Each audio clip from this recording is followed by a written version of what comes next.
দেখো আজকের ক্লাসে আমরা করব হুন্ডের নীতি। হুন্ডের নীতি ইলেকট্রন বিন্যাসের অন্যতম একটা নীতি আছে হুন্ডের নীতি। হুন্ডের নীতি 1927 সালে হারমান হুন্ড, জার্মান পদার্থবিদ, উনি এই হুন্ডের নীতিটা আবিষ্কার করেন। তো উনি এই সূত্রটা আবিষ্কার করার ক্ষেত্রে কয়েকটা বিষয় ফলো করেন, যে একই শক্তি সম্পন্ন বিভিন্ন অরবিটালে ইলেকট্রনগুলো এমনভাবে প্রবেশ করে যাতে তারা সর্বাধিক পরিমাণে অযুগ্ম অবস্থায় বা বিজোড় অবস্থায় থাকে, এবং এই বিজোড় ইলেকট্রনের স্পিন সর্বদা একদিকে মুখ করে থাকে। এই নিয়ম কি বলা আছে? হুন্ডের নীতি। একই শক্তি সম্পন্ন বিভিন্ন অরবিটালে ইলেকট্রনগুলো এমনভাবে প্রবেশ করে যাতে তারা সর্বাধিক পরিমাণে অযুগ্ম অবস্থায় থাকে, এবং এই অযুগ্ম ইলেকট্রনের স্পিন সর্বদাই একমুখী হয়ে থাকে। হুন্ডের নীতি। হুন্ডের নীতি। তো হুন্ডের নীতিটা আমাদের orbital S P D F, এই চারটা অরবিটাল আছে, S P D F orbital. আমরা জানি এস অরবিটাল একটা, পি অরবিটাল আছে তিনটা, ডি অরবিটাল পাঁচটা, এফ অরবিটাল আছে আমাদের সাতটা। সো এর ক্ষেত্রে আমরা কি দেখতে পাই? এস অরবিটাল একটা, পি আছে তিনটা, ডি পাঁচটা, এফ আছে সাতটা। তো এস অরবিটাল যেহেতু একটা, তাহলে এখানে সংজ্ঞায় কিন্তু বলে দিচ্ছি যে একই শক্তি সম্পন্ন বিভিন্ন অরবিটালে ইলেকট্রনগুলো এমনভাবে প্রবেশ করবে যাতে তারা সর্বাধিক পরিমাণে অযুগ্ম অবস্থায় থাকে। দেখো পি অরবিটাল কিন্তু আমরা জানি তিনটা, ডি আছে পাঁচটা, এফ সাতটা। তাহলে একাধিক অরবিটাল কার কার আছে? পি ডি এফ, এস এর কিন্তু নাই, তাই না? তাহলে এস অরবিটাল হুন্ডের নীতি মানে না। এমসিকিউতে প্রায় কোশ্চেন আসে কোন অরবিটালটা হুন্ডের নীতি মানে না। এস অরবিটাল কখনোই হুন্ডের নীতি মানে না, বাকি যে অরবিটালগুলো আছে সেগুলো হুন্ডের নীতি মানে। আচ্ছা, তো দেখো আমরা হুন্ডের নীতির আলোকে আমরা ইলেকট্রন বিন্যাস করি। যেমন নাইট্রোজেন, নাইট্রোজেন কত? 7, 1s2 2s2 2p3। খেয়াল করো, আমরা দুইটা সিস্টেম করতে পারি, এই যে বক্স সিস্টেম। হুন্ডের নীতি মূলত বক্স সিস্টেম আর কি, এইটা। তো দেখো এখানে দুইটা ইলেকট্রন আছে, এটা আছে 1s, এটা আছে 2s, এর নাম আছে 2p। তো এই প্রথমটা 2px, 2py আর 2pz। খেয়াল করো এখানে আছে ইলেকট্রন দুইটা, প্রথম ইলেকট্রন উপর দিকে মুখ করে থাকবে, দ্বিতীয় ইলেকট্রন নিচের দিকে মুখ করে থাকবে, এরপর দুইটা, তারপর এখানে আছে তিনটা, 1 1 1। দেখো সর্বাধিক পরিমাণে বিজোড় অবস্থায় থাকে, এবং এই বিজোড় ইলেকট্রনগুলোর স্পিন হয় উপরের দিকে মুখ করে থাকবে, না নিচ দিকে মুখ করে থাকবে। ঠিক আছে? আচ্ছা, তাহলে এগুলো আমাদের হুন্ডের নীতি মানে না, ওটা ফ্যাক্টর নেই, আমাদের এইগুলো নিয়ে কাজ কাম। দেখো এগুলো কিন্তু অনেক সময় ভুল করে তোমরা এভাবেও লিখে থাকো।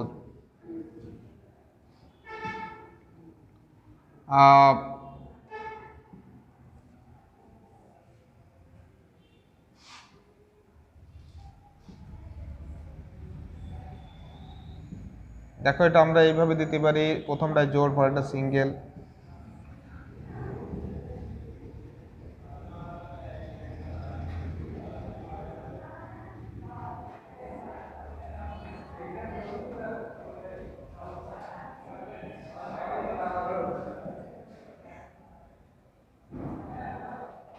আবার দেখো এটা আমরা এভাবেও লিখতে পারি, মানে আমরা অনলি পিটা এগুলো আর কাউন্ট করছি না। দেখো আমরা এই যে কনফিগারেশনটা, পির যে কনফিগারেশনটা আমরা কয়েকটা ভাবে লিখতে পারি। এই একটা 1 2 3 4 5 6 আরো হয়।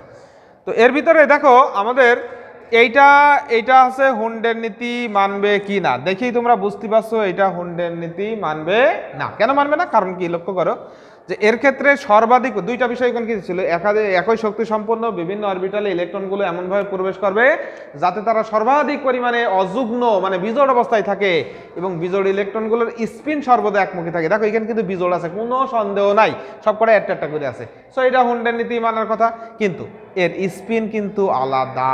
অর্থাৎ দেখ প্রথমটা উপরের দিকে, পরেরটা বা নিচ দিকে। সো এটা হুন্ডের নীতি মানবে না। পরেরটা দেখো, এর ক্ষেত্রে দেখো তোমার আছে 1 2 3, এর ক্ষেত্রে দেখো এটার আবার স্পিন আলাদা, হুন্ডের নীতি মানবে না। এর ক্ষেত্রে দেখো এটার আছে একটা ঘর ফাঁকা রেখে এক ঘরে মানে জোড়বদ্ধ অবস্থায় আছে, সো হুন্ডের নীতি মানবে না। আবার দেখো এটাও কিন্তু জোড়বদ্ধ অবস্থায় আছে, হুন্ডের নীতি মানবে না। আবার দেখো এটাও কিন্তু আমাদের জোড়বদ্ধ অবস্থায় আছে, না এখানে তো আবার ইলেকট্রন এটা বেশি হয়ে যাচ্ছে, এটা এখানে এটা হবে না। দেখো ইলেকট্রন সেম থাকবে, এটা কিন্তু হুন্ডের নীতি মানবে না। এবার দেখো এটা কি হুন্ডের নীতি মানবে? উত্তর আছে মানবে। কারণ কি দেখো সর্বাধিক বেজোড় আছে, আমি তার বলে নাই স্পিনের দিকটা উপরের দিকে থাকবে বা নিচের দিকে থাকবে, অবশ্যই এটা হুন্ডের নীতি মানবে। তাহলে এটা হুন্ডের নীতি মানবে, এটা হুন্ডের নীতি মানবে, আর হুন্ডের নীতি মানবে এটা, বাকিগুলো মানবে না। একদম সহজ ভাষায় আমি যদি একটু বলতে চাই যে তোমাদের কেমন ভাবে কি হতে পারে, খেয়াল করো। তোমার বাসায় মনে করো 3টা রুম আছে, তোমার বাসায় 3টা রুম আছে। যে যখন 3টা রুম তোমার বাসায় থাকবে, তুমি মনে করো যে বাবা মা তুমি আছো। এবার তুমি কি করলা, সবাই মনে করো 3টা রুমে 3জন থাকে। এবারে তুমি কি করলা, সবাই পশ্চিম দিকে মাথা দেয়, পূর্ব দিকে পা দেয়, এবং প্রত্যেকে সিঙ্গেল রুমই থাকে, হুন্ডে নীতি মানছে। এখন ওর ভিতরে তোমার রাত্রিবেলা মনে করো ভয় করছে, তুমি আছে গিয়ে বাবার রুমে শুয়ে পড়লা। দেখো একটা রুম কিন্তু ফাঁকাই গেল, আর একটা রুমে জোরবদ্ধ অবস্থায় থাকলো, সো হুন্ডে নীতি মানছে না।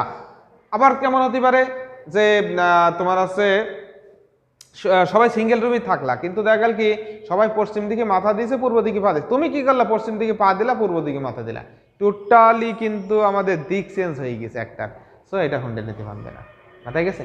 তো এইভাবে কারা হুন্ডে নীতি মানবে কি মানবে না সেটা আমরা করতে পারি। খেয়াল করো, আমরা এই যে কনফিগারেশন, আমরা এইটা বক্স বক্স বক্স আর দেওয়া যেতে পারে, অর আমরা এভাবেও দিতে পারি, এটাকে আমরা এভাবেও লেখা যায়, কোনো সমস্যা নেই। প্রথমে এস অরবিটাল এইটা দিবা, এর মাথার উপরে আমরা এইটা দিতে পারি, এইখান থেকে এইভাবে দিতে পারি, এভাবেও হয়, দুইটাই হয়। যেখানে আছে দুইটা, একটা একটা একটা, এটাও রাইট, মানে এটাও রাইট এটাও রাইট, দুইভাবেই করা যায়, সমস্যা নেই। মাঝে মধ্যে দেখবা এমসিকিউতে এভাবেও থাকতে পারে, তাই ম্যাক্সিমাম সময় আমরা এটা লিখে ঝামেলায় চাই না। তো এখানে এর ক্ষেত্রে আমরা আছে তাহলে হুন্ডা নীতির এটা গেল। এই নীতির আলোকে আমরা বিভিন্ন মৌলের ইলেকট্রন কনফিগারেশন কিন্তু করতে পারি, যে জাস্ট বক্স করে দিবা, দিলে পরে মোটামুটি ইলেকট্রন বিন্যাস হয়ে যাবে। তো এর আলোকে তোমরা কিছু কাজ করো, যে হুন্ডা নীতির আলোকে কিছু মৌলের ইলেকট্রন বিন্যাস করো। যেমন আছে Fe2+, আর নিকেল 2+, তোমার আছে ক্লোরিন, তারপরে আছে তোমার আছে সোডিয়াম, তারপরে দেখো তোমার আছে ম্যাগনেসিয়াম, তারপরে দেখো তোমার আছে দিতে পারি ম্যাঙ্গানিজ। তো এইগুলো তোমরা একটু কনফিগারেশন করো। তবে এর ভিতরে দেখো এইটা এটা এটা কিন্তু হুন্ডি নীতি মারবে না, কারণ কি সর্বশেষ ইলেকট্রন আছে, দেখো সর্বশেষ ইলেকট্রন আছে তোমার আছে এখানে এস অরবিটালে যাবে, কারণ সর্বশেষ ইলেকট্রন এসে যদি যায়, এর কনফিগারেশনটা দেখো sodium 11, 1s2, 2s2, 2p6, 3s1, অর্থাৎ এর ক্ষেত্রে দেখো সর্বশেষ ইলেকট্রন কিন্তু আমাদের এসে আছে, যেহেতু এসে আছে এবং একটা ইলেকট্রন আছে, যার ফলে কি আছে, এরা আমাদের হুন্ডে নীতি মানার কোনো সুযোগ নেই, কারণ একটাই তো অরবিটাল, লাস্টে দেখো একটাই অরবিটাল, একটাই অরবিটাল, যার ফলে একটা অরবিটালে একটা ইলেকট্রন থাকবে, সে উপরের দিক থেকে থাক বা নিচ দিকে থাকে, একাধিক অরবিটাল তো না, যার ফলে কি আছে, এটা হুন্ডে নীতি মানে না। আবার দেখো ম্যাগনেসিয়ামের মানবে না, কারণ কি ম্যাগনেসিয়ামের এখানে দুইটা থাকবে, এখানে দুইটা থাকবে, এখানে Mg2+, এখানে 12 হবে তখন। আচ্ছা, আবার দেখো ক্লোরিন, ক্লোরিন যখন আছে এটা পরিপূর্ণ হয়ে যাচ্ছে, তখন কিন্তু হুন্ডে নীতি মানছে না, কারণ দেখো পি অরবিটালে তখন এখানে চলে আসবে 3s2, 3p, আর তোমার আছে কি 6, যেহেতু একটা ইলেকট্রন গ্রহণ করছে, সর্বশেষ ইলেকট্রন এইভাবে থাকছে, যার ফলে কি আছে, পি অরবিটাল দেখো 6টা যদি হয়, এই যে পি অরবিটাল এরকম থাকলো, এই টাইপের একটা স্ট্রাকচার হবে, তো হুন্ডের নীতি মানবে না। একাধিক যদি হয়ে যায়, তো লাস্ট ইলেকট্রন তো আমাদের এইভাবেই যাচ্ছে, যে একাধিক যদি হয় বিন্যস্ত কিভাবে হবে সেটা তার ক্ষেত্রে এটা ফলো করছে না, যে কারণে এটা হুন্ডে নীতি মানছে না। তো এই হুন্ডে নীতি ফলো করে আমরা কতগুলো যৌগের আমরা করতে পারি, যে এটা আছে তোমার ক্রোমিয়াম কপারের ব্যতিক্রম ধর্মিতা কেন, এটা আমরা এই হুন্ডে নীতির আলোকে এটা ব্যাখ্যা করা সম্ভব হয়। আমরা জানি অর্ধপূর্ণ পরিপূর্ণ অরবিটাল সবসময় অধিক স্থিতিশীল হয়, সবসময় মাথায় রাখবা যে অর্ধপূর্ণ পরিপূর্ণ অরবিটাল অল টাইম মোর স্টেবল, যে অর্ধপূর্ণ পরিপূর্ণ অরবিটাল। সো দেখো আমাদের সবসময় মাথায় রাখবা S1 S2 বা NS1 NS2, সামনে n থাকে, n লিখতেও পারো, আর সংক্ষেপে তোমরা লিখে নাও, এটা S1 S2 P3 P6 আর D5 D10, সবসময় আছে, তারপরে আছে F7 F14। এই কনফিগারেশনগুলো সবসময় মোর স্থিতিশীল, অর্থাৎ ম্যাক্সিমাম মৌল ইলেকট্রন ত্যাগ গ্রহণ বর্জন এইগুলো করবে, করে তোমার আছে দেখা গেল কি একটা স্থিতিশীল ফর্মে যেতে চাই, যে এই কাঠামোগুলো যখন আসে সেটা সবসময় অধিক স্থিতিশীল হবে, ঠিক আছে।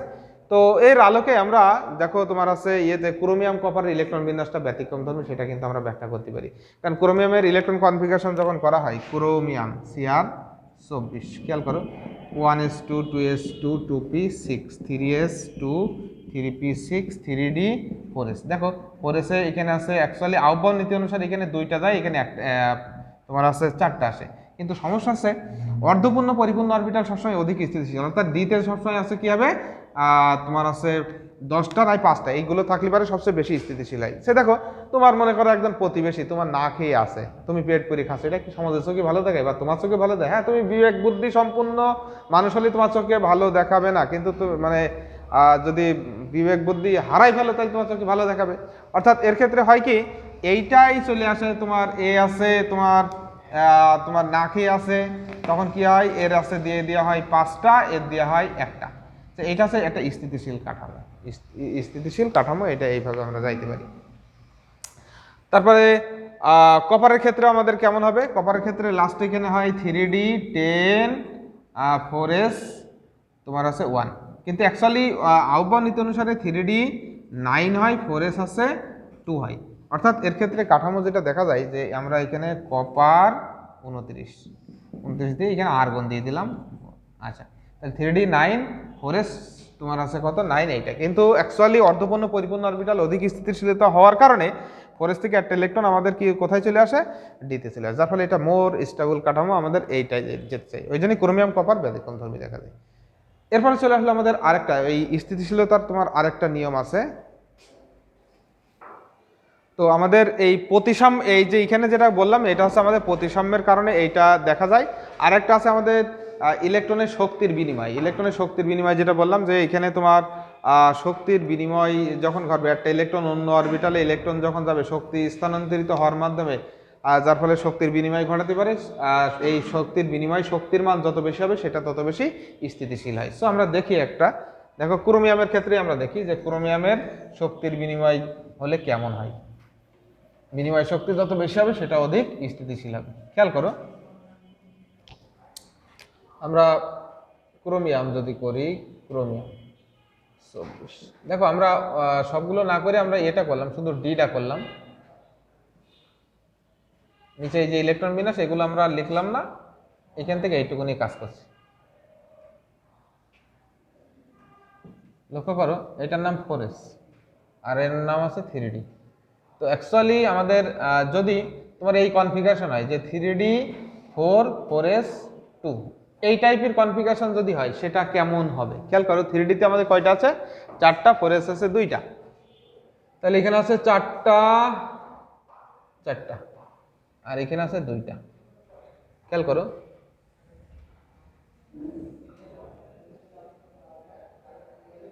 তোমাদের ক্লাসে যদি মনে করো যে ধরলাম 5 জন স্টুডেন্ট আছে, তো বা 4 জন স্টুডেন্ট আছে, এই 4 জন স্টুডেন্ট, এইটা প্রথম স্টুডেন্ট, এটা দ্বিতীয়, এটা তৃতীয়, এটা চতুর্থ স্টুডেন্ট, সবসময় চেষ্টা করবে এই তো এই যে তোমার আছে যে আছে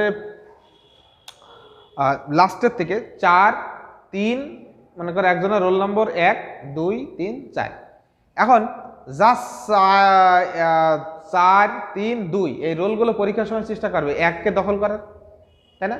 যে ওর 1-এর সাথে আমরা বিনিময় করার চেষ্টা করি। আচ্ছা, যদি 3 জন থাকে তাহলে 2 আর 3 নম্বর কি একজনের সাথে বিনিময় করবে? যদি 2 জন থাকে তাহলে 2 কি করবে? 1-এর সাথে বিনিময় করার চেষ্টা করবে। অর্থাৎ এর ক্ষেত্রে দেখো এটা প্রথম, দ্বিতীয়, তৃতীয়, এই ইলেকট্রনটা কি করবে? এর সাথে এর সাথে এর সাথে 3টার সাথে বিনিময় করতে পারবে। এই ইলেকট্রনটা কি করবে? এই 2 জনের সাথে বিনিময় করতে পারবে। এ পারবে কার সাথে?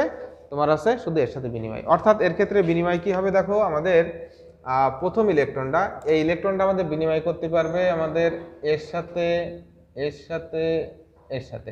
মোট বিনিময় দেখো 3 প্রকার। মোট বিনিময় এখানে 3 প্রকার। বিনিময় 3 ধরনের বিনিময় হচ্ছে এখানে 3। আচ্ছা, তারপর দেখো আচ্ছা এ বিনিময় করতে পারবে কি এই 2 জনের সাথে? এই এক প্রকার বিনিময়, এর সাথে বিনিময়, তাহলে এখানে বিনিময় আছে আমাদের 2। আবার দেখো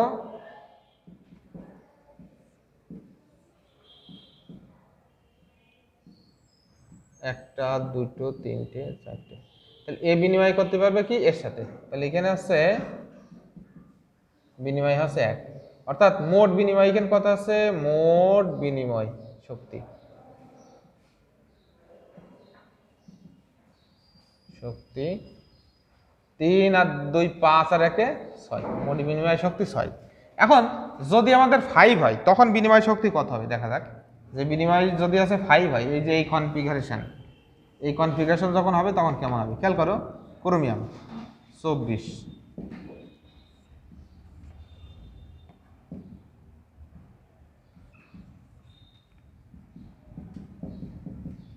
মানে আছে 3D 5 4s1, এই কনফিগারেশনে বিনিময় শক্তিটা আমরা একটু হিসাব করব। দেখো এই ইলেকট্রনটা বিনিময় করতে পারছে কার সাথে, এর সাথে পারবে, এর সাথে পারবে, এর সাথে পারবে, এর সাথে পারবে, অর্থাৎ এ বিনিময় করতে পারবে আমাদের সামনে 4 জনের সাথে। তাহলে এখানে বিনিময় শক্তি আমাদের মান হচ্ছে 4। তারপরে দেখো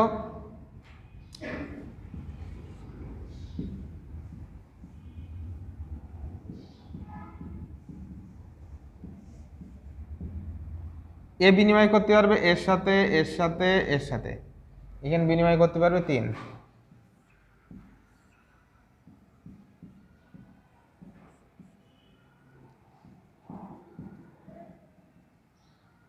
এ বিনিময় করতে পারবে কি এর সাথে, এর সাথে, তাহলে এখানে আসছে আমাদের বিনিময় হবে 2।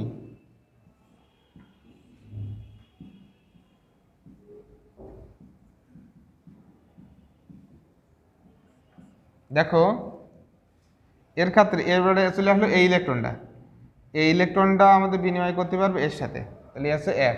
তাহলে এখানে মোট বিনিময় দেখো কত আসছে, 4 আর 3 7 আর 10, অর্থাৎ এখানে বিনিময় শক্তি আছে তোমার। দেখো এখানে প্রথম ইলেকট্রন 1 নম্বর ইলেকট্রনটা বিনিময় করতে পারছে 3 প্রকার। 2 নম্বর, এটা ধরলাম ইলেকট্রন যদি সংখ্যা ধরা হয়, এটা ধরো 1 নম্বর ইলেকট্রন, এটা 1 নম্বর, 2 নম্বর, 3 নম্বর, 4 নম্বর। তো 1 নম্বর ইলেকট্রন বিনিময় করতে পারছে 3 প্রকার, 2 নম্বর ইলেকট্রন পাচ্ছে আছে 2 প্রকার, 3 নম্বর ইলেকট্রন 1 প্রকার, 4 নম্বর ইলেকট্রন কোনো বিনিময় করতে পারছে না। তারপর দেখো তোমার এর ক্ষেত্রে দেখো 1 2 3 4, তাহলে প্রথম ইলেকট্রন আসবে 4 প্রকার, দ্বিতীয় ইলেকট্রন আসছে আমাদের 3 প্রকার, তৃতীয় ইলেকট্রন আসছে আমাদের 2 প্রকার, আর এই ইলেকট্রন 1 প্রকার, অর্থাৎ মোট বিনিময় শক্তি বেশি। বলছি বিনিময় শক্তি যত বেশি হবে সে তত বেশি স্থিতিশীল হবে, অর্থাৎ এর ক্ষেত্রে শক্তির বিনিময় করতে পারছে বেশি, স্থিতিশীলতা বাড়বে বেশি। তোমরা 9 10 শুধু অর্ধপূর্ণ পরিপূর্ণ দিয়ে করেছো, কিন্তু এখানে 2টা দিতে হবে, তাহলে নাম্বারটা ফুল নাম্বার হবে। ঠিক আছে, আচ্ছা এরপর আমরা চলে আসলাম যে হুন্ডের নীতির আলোকে আমরা কোন পদার্থ একটা চৌম্বক ধর্ম প্রদর্শন করে কি করে না সেটাও কিন্তু নির্ণয় করা সম্ভব। লিখে রাখো, আমরা চৌম্বক ধর্ম সাধারণত 3 ধরনের, একটা আছে প্যারাচৌম্বক, ফেরোচৌম্বক, আর একটা আছে ডায়াচৌম্বক। প্যারাচৌম্বক, ফেরোচৌম্বক আর ডায়াচৌম্বক। তো দেখো প্যারাচৌম্বক, ফেরোচৌম্বক আর ডায়াচৌম্বক। চৌম্বক ধর্ম 3 ধরনের, একটা আছে প্যারা, 1 নম্বর আছে প্যারাচৌম্বক পদার্থ, প্যারাচৌম্বক পদার্থ। 2 নম্বর আছে ডায়াচৌম্বক পদার্থ, ডায়াচৌম্বক পদার্থ। 3 নম্বর আছে ফেরোচৌম্বক পদার্থ, ফেরোচৌম্বক পদার্থ। তো আমাদের প্যারাচৌম্বক পদার্থ কাকে বলে আমি বলি, তোমরা একটু লিখে নাও যে প্যারাচৌম্বক পদার্থ তাকে বলে যে সকল পদার্থ বা মৌলের ইলেকট্রন বিন্যাসে সর্বাধিক পরিমাণে বিজোড় ইলেকট্রন থাকে এবং তারা চৌম্বক ক্ষেত্রে রাখলে চৌম্বক ক্ষেত্র দ্বারা আকৃষ্ট হয়।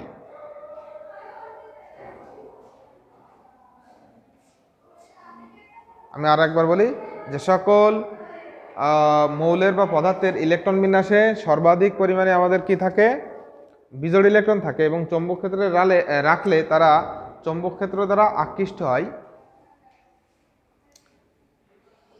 কিন্তু তাদেরকে স্থায়ী চৌম্বকে পরিণত করা যায় না, কিন্তু তাদের স্থায়ী চৌম্বকে পরিণত করা যায় না।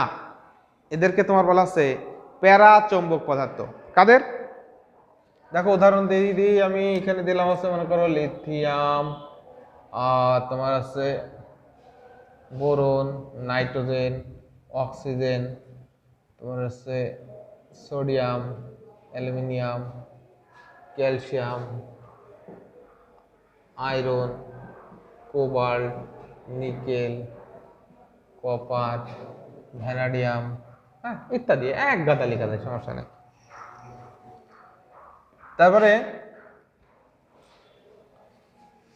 ডায়া চৌম্বক পদার্থ, যে সকল মৌল বা পদার্থের ইলেকট্রন বিন্যাসে কোনো বিজোড় ইলেকট্রন থাকে না এবং তাদেরকে চৌম্বক ক্ষেত্রে রাখলে চৌম্বক ক্ষেত্র দ্বারা বিকর্ষিত হয়, এদেরকে ডায়া চৌম্বক পদার্থ বলা হয়। এদেরকে ডায়া চৌম্বক পদার্থ বলা হয়। দেখো কি কি আমরা বলতে পারি, আছে হিলিয়াম, তারপরে বেরিলিয়াম, Na+, তারপর আছে Mg2+, অ্যালুমিনিয়াম 3+, O2-, তারপরে আছে Sc3+, জিঙ্ক 2+, হ্যাঁ, তারপরে কপার প্লাস ইত্যাদি। কপার প্লাস,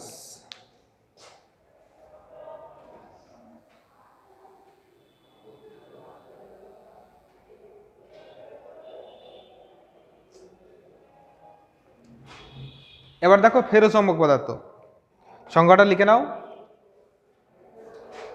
যে সকল মৌল বা পদার্থের ইলেকট্রন বিন্যাসে সর্বাধিক পরিমাণে বিজোড় ইলেকট্রন থাকে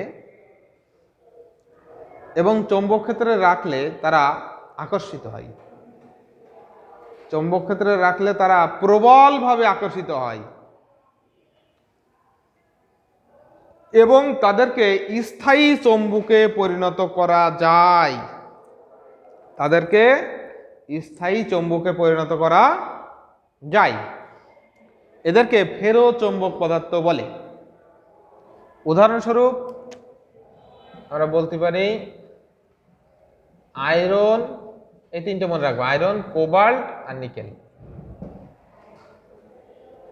এখন কোশ্চেন হলো, স্যার এই আয়রন, কোবাল্ট, নিকেল তো ওর ভিতরেও আছে, তাহলে এটার এর ভিতর ডিফারেন্স কোথায়? সংজ্ঞায় কিন্তু আমি বলে দিয়েছি যে ওদেরকে স্থায়ী চৌম্বকে পরিণত করা যায় না, আর এটা স্থায়ী চৌম্বকে পরিণত করা যায়।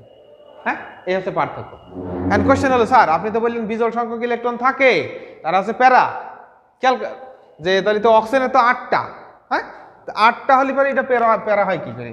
অক্সিজেন 8, দেখো লক্ষ্য করো 1s2 2s2 2p, তোমার আছে কত? 4। আপাত দৃষ্টিতে, তোমার দৃষ্টিতে তুমি যা দেখছো আসলে দেখা যাচ্ছে সেটা তা না। তুমি যা দেখছো এটা দেখাল কি এটা তা না। এখানে মনে আছে জোড়, আসলে এটা জোড় না, এটা বিজোড়। কি করে বুঝবা? দেখো এটা ওই যে যেহেতু আমরা হুন্ডের নীতির অ্যাপ্লিকেশন করছি, হুন্ডের নীতির আলোকে করতেছি, সুতরাং এখানে দেখো দুইটা, এই দুইটা, এটা ঠিক আছে, এটা দেখো 4টা, তাহলে 1 2 3 4, বোঝা নাই? দেখো এই ইলেকট্রন কনফিগারেশন করলে বোঝা আছে যে এখানে কিন্তু বিজোড় ইলেকট্রন আছে, জোড় নাই। ওই জন্য এটা দেখো প্যারার ভিতর। ওই জন্যই তোমাকে যে প্যারা না ফেরো বা প্যারা না ডায়া, তার জন্য তোমাকে অবশ্যই বক্স পদ্ধতিতে দিতে, অন্য কোনো পদ্ধতি গেলেতে হবে না। এই বক্স পদ্ধতিতে যাওয়ার পরে দেখবা বিজোড় আছে কিনা। আর বক্স পদ্ধতি কার? এটা আছে হুন্ডের, ওই জন্য এটা হুন্ডের নীতির প্রয়োগ, যে একটা পদার্থের প্যারাচৌম্বক, ফেরোচৌম্বক পদার্থ, এগুলো আমরা নির্ণয় করতে পারি হুন্ডের নীতির আলোকে, অন্য কোনো নিয়ম নাই। খেয়াল করো, আমরা তোমার কোশ্চেন আসতে পারে, তোমার আছে দেখো Na+, একটা কোশ্চেন আসতে পারে Na+ আর Na, এর ভিতরে তোমার আছে একটা প্যারাম্যাগনেটিক হলেও অন্যটা ডায়াম্যাগনেটিক কেন? অথবা আসতে পারে ক্ষার ধাতুগুলো, কোশ্চেন আসতে পারে ক্ষার ধাতুগুলো প্যারাম্যাগনেটিক কিন্তু ওর লবণগুলো ডায়াম্যাগনেটিক কেন? ইম্পর্টেন্ট কোশ্চেন, তোমরা কোশ্চেনটা লিখে নাও, আমি ব্যাখ্যা দিয়ে দিচ্ছি। ক্ষার ধাতুগুলো প্যারাম্যাগনেটিক হলেও এর লবণগুলো ডায়াম্যাগনেটিক কেন? তাহলে একটা কোশ্চেন খেয়াল করো, আমরা যদি সোডিয়ামটা করি Na11, খেয়াল করো আমরা কি দেখতে পাই, 1s2 2s2 2p6 3s1। তাহলে আমাদের দেখো আমরা এগুলার বক্স করলাম না, কারণ কি দেখো এগুলো সব জোড়বদ্ধ, তাও করে দিই। দেখো